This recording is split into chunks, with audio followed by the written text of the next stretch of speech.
Board परीक्षा प्रश्न पत्र 2022 विज्ञान कक्षा 10 सेट 1 खंड क भौतिक विज्ञान का प्रश्न 3 ख का अथवा एक प्रिज्म से प्रकाश के अपवर्तन की क्रिया चित्र द्वारा समझाइए। आपतन कोण तथा विचलन कोण चित्र में दिखाइए। एक प्रिज्म से प्रकाश के अपवर्तन की क्रिया चित्र द्वारा समझाना है। इसके लिए प्रश्नोत्तर नंबर 3 ख अथवा हेडिंग देंगे और उसके नीचे हेडिंग देंगे प्रिज्म से प्रकाश का अपवर्तन। प्रिज्म से प्रकाश का अपवर्तन। तो इसमें नीचे दिए गए चित्र की सहायता से प्रिज्म से प्रकाश का अपवर्तन निम्नलिखित बिंदुओं द्वारा स्पष्ट है। अब वह चित्र कैसे बनाएंगे? दिए गए चित्र में ए बी सी प्रिज्म है, जिसमें ए बी प्रिज्म का एक फलक है। इस पर पी क्यू ई एक आपतित किरण है। अब इसमें पी क्यू पर 2 पिन लगाते हैं हम, और इसका प्रतिबिंब फलक प्रिज्म के फलक एसी के बाहर देखते हैं। तो हमें आर और एस 2 बिंदु ऐसे प्राप्त होते हैं जो पी क्यू के सीधे में हैं।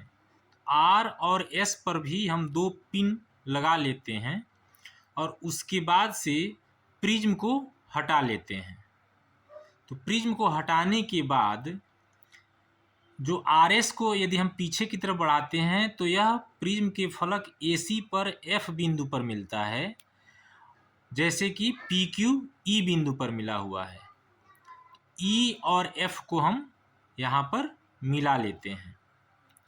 अब पी क्यू को ओ और एच से आगे जब बढ़ाते हैं तथा आर एस को एफ ओ तक ले जाते हैं, तो यहाँ पर जो निर्गत किरण है एफ आर एस, उसका आपतित किरण P Q E O H से जो विचलन है वह विचलन कोण क्या है? डी है। यानी एच ओ एफ जो है विचलन कोण है, जिसको हम डी से डिनोट किए हुए हैं। प्रश्न में पूछा है कि आपतन कोण तथा विचलन कोण चित्र में दिखाइए। तो यहाँ पर जो आपतन कोण है पी क्यू ई, जो यहाँ पर ए बी पर अभिलंब है एन एन डैश, यहाँ से जो कोण बन रहा है एन ई क्यू, यानी यह जो कोण आई है यह आपतन कोण हो गया। उसके बाद से अपवर्तन कोण ए बी के लिए प्रिज्म के लिए आर हो गया, अर्थात एफ ई एन डैश जो है अपवर्तन कोण हो गया।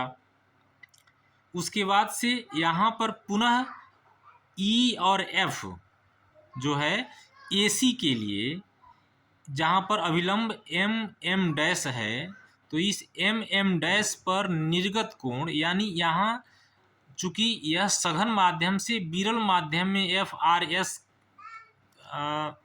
किरण निकल रही है, तो यहाँ पर जो ई कोण है एम एफ आर एस, तो यह जो कोण है ई से हम डिनोट किए हैं, यह निर्गत कोण हो गया। कोण ई जो है निर्गत कोण हो गया। तो इसमें यदि हम देखेंगे तो पी ई आपतित किरण,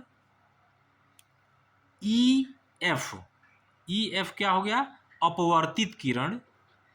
एफ आर एस जो है या एफ एस को हम कह सकते हैं निर्गत किरण। कोण ए जो है यहाँ पर प्रिज्म कोण कहलाता है। कोण ए को हम प्रिज्म कोण कहते हैं। उसके बाद कोण आई जो है अपवर्तन कोण। कोण आर जो है यह ये आपतन कोण हो गया कोण आई, और आर है अपवर्तन कोण हो गया।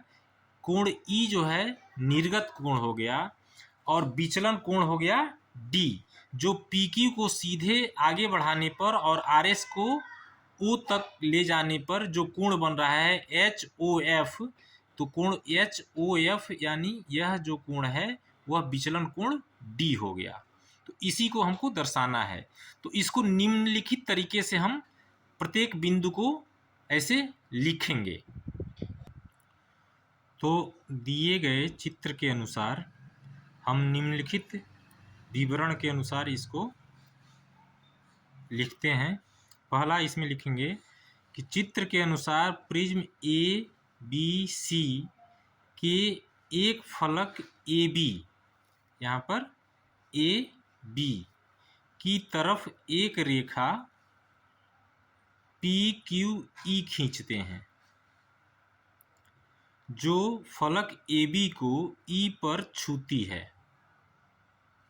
दूसरा पॉइंट लिखेंगे, रेखा पी ई के दो बिंदुओं P तथा Q पर आल्पीन लगाकर इनका प्रतिबिंब फलक AC की ओर से देखते हैं। अब यहाँ पर देखिए, यहाँ पर हमने क्या किया, P और Q बिंदुओं पर दो आल्पीन लगाया और इसका प्रतिबिंब प्रिज्म के फलक AC की तरफ से देखते हैं। तो तीसरा पॉइंट लिखेंगे, अब बिंदु R तथा S पर दो पीने इस प्रकार गाड़ते हैं कि चारों पीने P, Q, R तथा S प्रिज्म के एक फलक AC की ओर से एक सीध में दिखें। जब आप प्रिज्म के इस फलक से आप देखते हैं AC की तरफ से इधर से, तो ये R और S PQ के सीधी रेखा में दिखती हैं।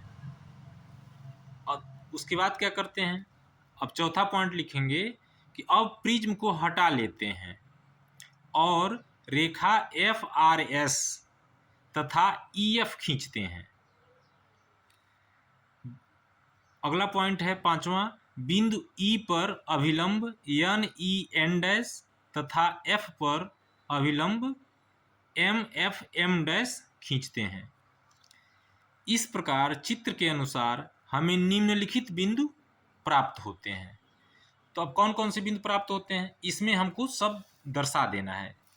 इस तरह से अपवर्तन का प्रोसेस में हमको सब दिखा देना है। क्या दिखा देना है, PE जो है यह हो गया आपतित किरण।